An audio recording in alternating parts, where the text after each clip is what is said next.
1832. 7-year-old James Gooderham, accompanied by his parents, crosses the Atlantic from Norfolk, England. He is destined to alter this landscape. 1877. Gooderham is the first and foremost advocate for what is to become the Port Credit Railway. He would bring the railway to Streetsville come hell or high water, and his day had arrived. May 10th, 1879. A large crowd gathers. Banners flap in the wind amongst a sea of petticoats and top hats. It was the christening of the Iron Path by a beautiful black mammoth of an engine that surely and proudly rolled into view. Gooderham, looking upon in excitement with the satisfaction of a man seeing his dreams come true, leans in for a better view.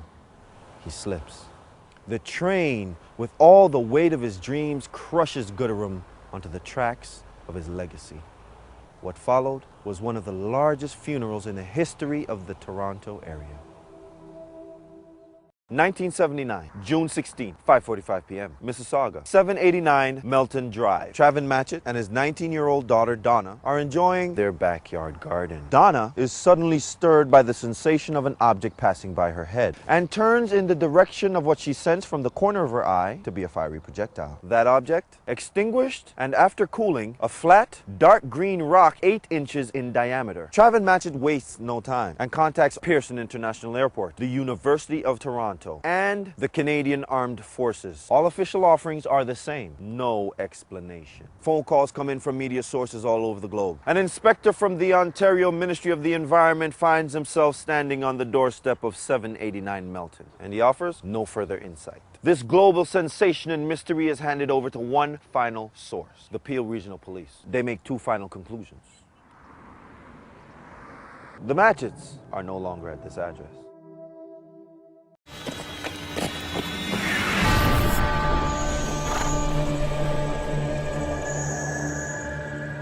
I could have been dead right now, really and truly. I've looked down the barrel of a gun. I've had to keep my mind focused, you know, and not lose myself in that moment, you know, but channel that energy through to get me to the next destination. And for me, with it, like I said, within the next 36 hours, that destination is from start to finish. And I plan on getting to that finish. We plan on getting to that finish, you know. If he thinks that, you know, a couple black guys from this city, you know, that you know, we got big pants and hats turned backwards, that, you know, we're easy prey, he's got something coming. The 2 prey we've got are straight out of the city. They've grown up in the city. They haven't spent more than 10 hours in the bush. Don't underestimate. Do not underestimate. I'll make sure we know what we're getting into right here. As Al takes control of the compass. So we're heading north. North is this way. Looks like this might be another trail. Yo, this bush is killing me, guy. But think about it like this, Garfield. This is what our ancestors had to go through, and worse, you know? And they were literally on the run for their lives, you know? So, a little bush, that ain't gonna do nothing. Suck it up. Let's go.